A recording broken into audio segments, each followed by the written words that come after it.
welcome back to my channel. I figured we're going to do a little bit of a chatty get ready with me today because I did post on Instagram and TikTok a few days ago just kind of like asking for general questions. And you know, I'm also celebrating the fact that I reached 100 subscriptions, which actually was one of my Q1 goals, and we managed to hit it a whole month early. So thank you, whether you were here from the beginning or you were just like a new subscriber. Thank you so much. Each one of you means so much to me.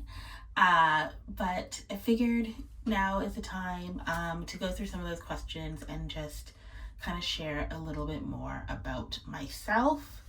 So I've already done my skincare and everything for the day.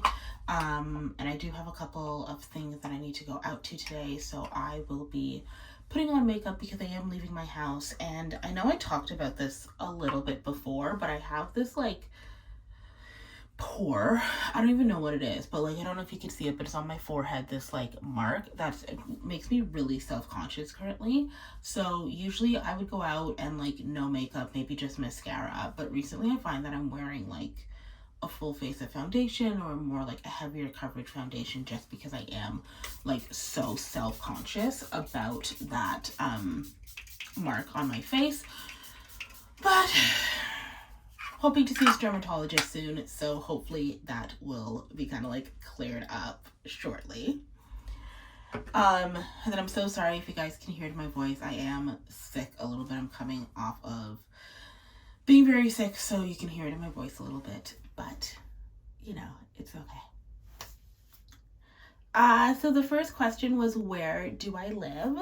And I kind of had to chuckle at this one because I know it can be kind of confusing if you're following me on Instagram, because I have been back and forth between like Ottawa and Toronto and in different places in Ottawa as well. And I actually live in Toronto. That's where I live full time, downtown Toronto. I moved there a couple years ago for a job. I used to live in Ottawa, which is why you see those two different places that I was in Ottawa. One was my friend's place and the other place was my grandmother's house. My grandmother passed away in February last year, so I have been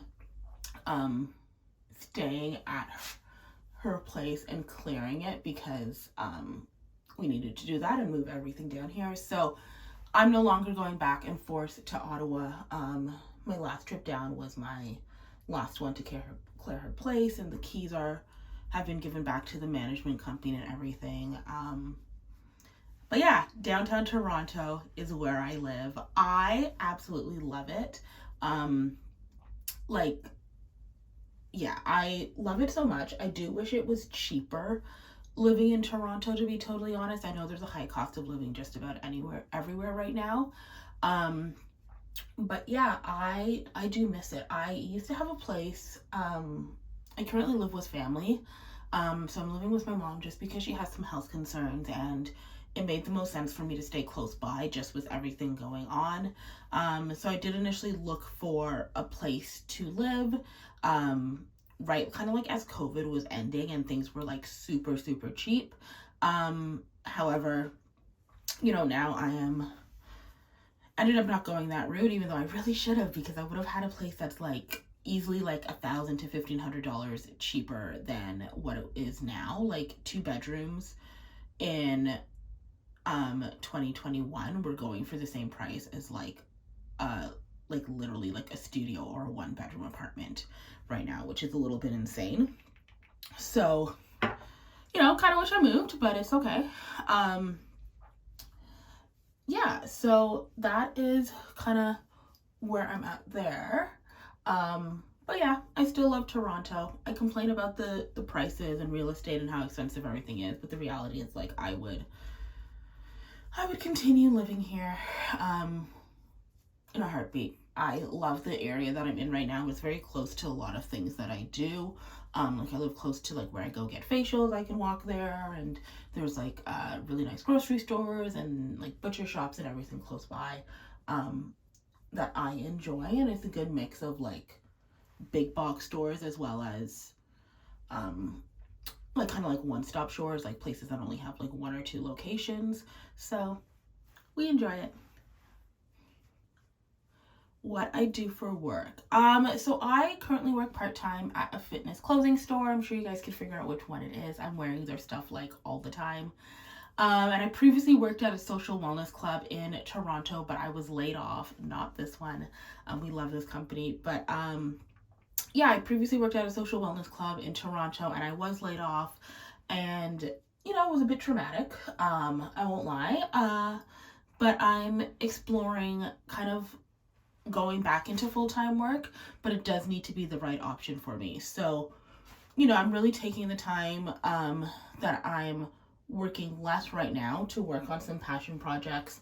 If you saw my Bujo setup, you know that I had like a page that I'm like, oh, I'm just skipping over this. It's a secret project. But yeah, so I'm working on like that, which is a passion project.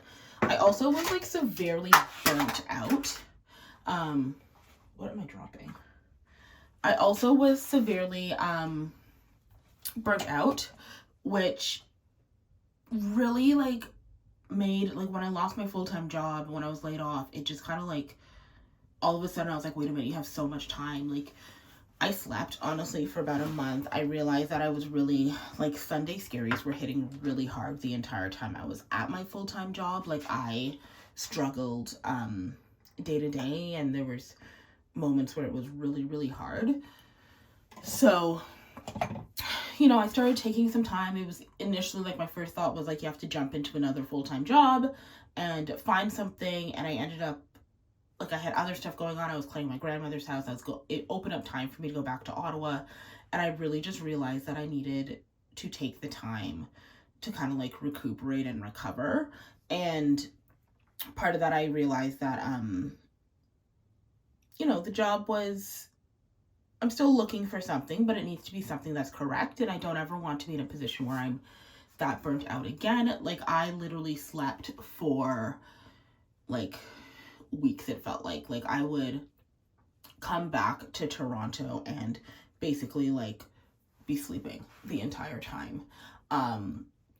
Because I was so burnt out and so tired and so uninspired. And then I also felt just so like horrible.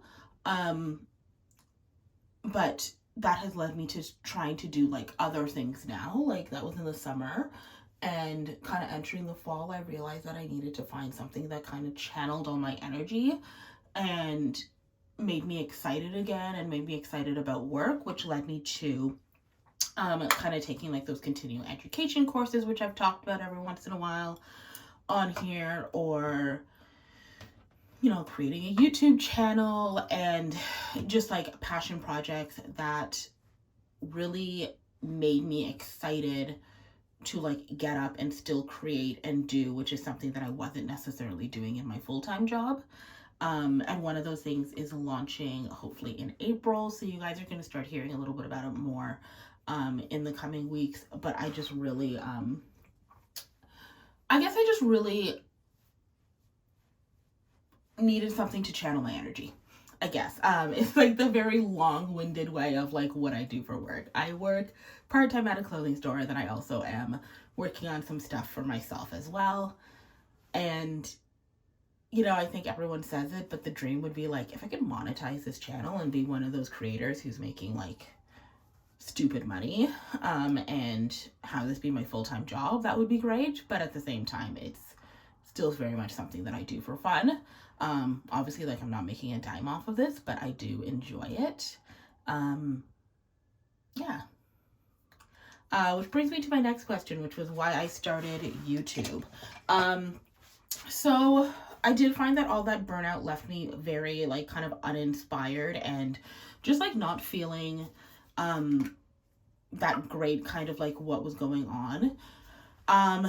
But not working also left me with so much energy. Like I went from working 40, 60 hours a week and having this part-time job on the side as well, and you know, freelance writing and doing a whole bunch of things, to essentially losing that thing that was filling up 60 hours of my week. So, you know, I was left with so much energy at the end of the day. My mind was left reeling. I was trying to figure out what to do. So, you know, a YouTube channel was something that I was always considering to do. obviously I wasn't posting this online, but I had like, for 2023, I told myself, like, this is the year that you're going to start a channel, you're going to get the camera.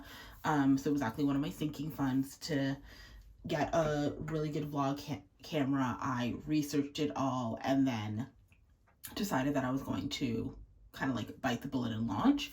And when I lost my job, it really was a conversation of like, do you do this still anymore? Do you not? Like, do you take the money that you have and buy a camera? Do you save the money? And ultimately I decided that I needed to still get the camera. It gave me something to do, and I'm so glad that I did, because I actually find so much joy, like, day to day creating and figuring it out and doing it. And you know, it really just takes my creativity and my energy and channels it into something that's really positive. And also, like, it's something that I wanted to do. I think this pencil's dead. So yeah, I think my eyebrow pencil is like dead. Like, there's barely anything there. So we're gonna try and make this work with potentially nothing.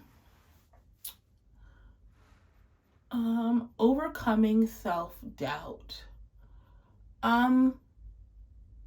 You know, how do I overcome self-doubt? I just remind myself kind of that I'm that bitch. It seems so simple, but I find that most of the times when I am doubting myself is when I am doing something for the first time. That's not working. Or it's like something new. So, you know, I really just try to overcome it by reminding myself that, you know, I'm that bitch and I'm never in a room that or given an opportunity that I'm not supposed to be in. If I am there, I'm there for a reason. I was invited in for a reason, or I was given the opportunity for a reason. And same thing with like most ideas that I have. Like, I got the idea to do something because, you know, I thought it up in my head, and I'm very analytical. I will think things through. So I know that if it's something that I'm thinking about and thinking something that I'm like, I want to do this, chances are it's probably something that's really good for me. That being said, I also really go with my gut. And one thing last year taught me was that I needed to trust my gut. I did it before, and for a while I was very, I don't know what happened, but I started like doubting myself. And I started, you know, my gut would tell me something and I'd be like, no. Or, you know, thinking of very specific instances last year, there was a time where I was like, something was happening at work, and I remember telling people, like, this person is playing us, this person is lying to us, and this is like very fishy. And, you know, everyone was like, no, like, you're just being harsh, give her the benefit of the doubt, and like a whole bunch of stuff. But it was like something that was like so big that it was like, this is a lie, guys. And, you know, I got made out to be kind of not nice, and as if I didn't want to believe people when they said things to me, and my gut was telling me that we were being lied to. And 2 months later, they came to me and told me, like, hey, so this is the news that we caught about such and such. And I was kind of like, I told you so. Like, I told you that this was a lie. This is what my gut was telling me. And I think there was that. And then there was like a couple weeks later, I had something else happen in my personal life where someone told me something, and I was like, that's wrong. My gut has saved me from like getting into accidents and stuff like that, or being injured. Like, I have learned that my gut and what I feel is something that I need to trust, even when I'm doubting myself. So my mind might not be there, and I might be thinking like, this is okay, and rationalizing it. But if I get that gut check, like, I'm out. I need to honor that, because it has never led me astray so far. How did I get into skincare and beauty? So I always just loved it. Like, I don't have any qualifications or anything like that. I very much, my mom, like, really was a big fan of skincare, and I remember, like, as a kid, she was always putting like masks on me. like I'd come over and she was like doing a face mask and she'd like put it on, and I'd get like little cucumber slices sometimes, like in jest and everything else. And so I think I really just kind of like grew up with it and being surrounded by it. At one point we stayed with my grandparents, and we like I lived with my grandparents and my mom was living abroad at the time, and she had like all her stuff in the house with us. So my bathroom, it was my bathroom because I was the only one there, but when my mom was home, like all her stuff was there as well. And I just remember kind of like going through and seeing all these like beauty products. She used a lot of Avita and Estee Lauder and stuff like that, and just being exposed to it.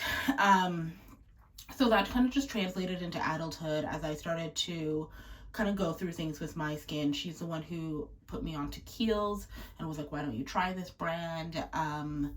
And Kiehl's kind of started it. And they're still some of my favorite products, which is why I think I'd never like stray away from Kiehl's, because it's one of the first brands I touched. But from there I started learning about like Sunday Riley and getting into Sephora and different brands, and that had led me to beauty writing has opened up a lot of opportunities and doors for me, in the sense that like I don't know if I necessarily would have tried the Augustin or Butter Rich Cream if I didn't have to write an article about it, or like that I'm completely blanking on the name of it, but there's this like vampire mask that like kind of like tightens on your skin. Like I wouldn't have written that article if I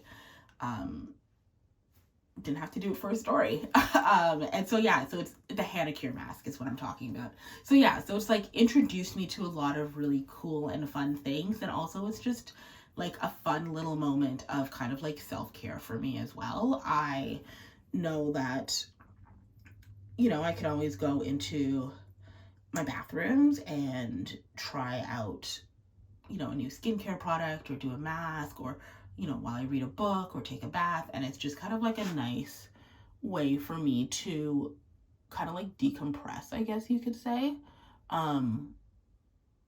But also it's fun, and I like kind of figuring out how things go. Yeah.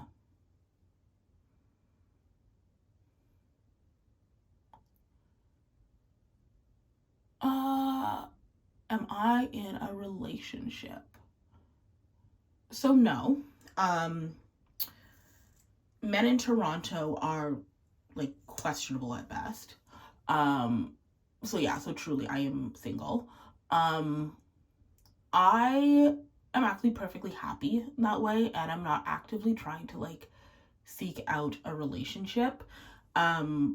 Just because I really do like my life the way that it is now. And one thing that I've always kind of prioritized is making sure that I am living life fully, whether or not I have a partner. I think my whole thing is I want to make sure that I am enjoying the day to day. I am enjoying what I am doing. I am having a good time. I don't want to be like, oh, I can't do this because I don't have a partner to go with me, or I can't try that restaurant. Like, I am someone who will do whatever I need to do and do it alone if needed. And yes, it would be nice sometimes, I think, to have like a partner to do some of those things with, but at the same time, like, it's not going to hold me back from living my life. I do also think that a partner would need to complement the life that I currently have. So because I am kind of working on building so many things, I would need someone who fits into that and complements that. And that's not to say I wouldn't sacrifice stuff, but I do need to make sure that, I'm not just like abandoning everything that I like just for a relationship,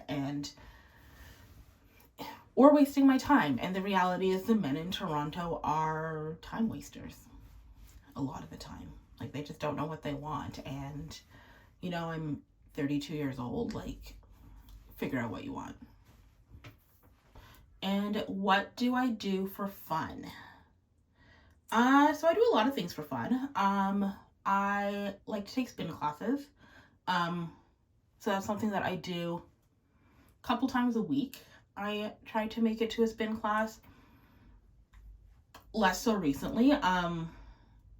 Winter is cold. There's many factors affecting that.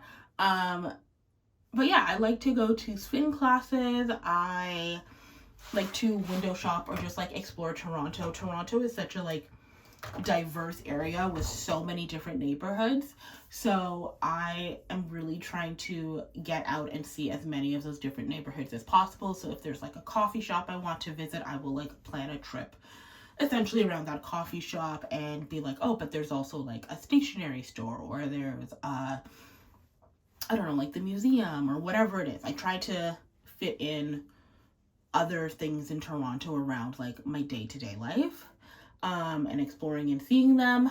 I like to meet up with friends and do things. I really value my book club.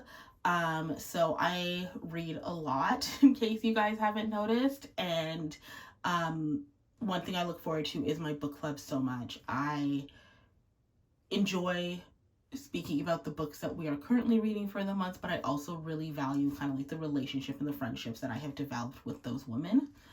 I enjoy cooking, trying new restaurants. Toronto has a lot of really good food and like Michelin star rated restaurants, so trying those.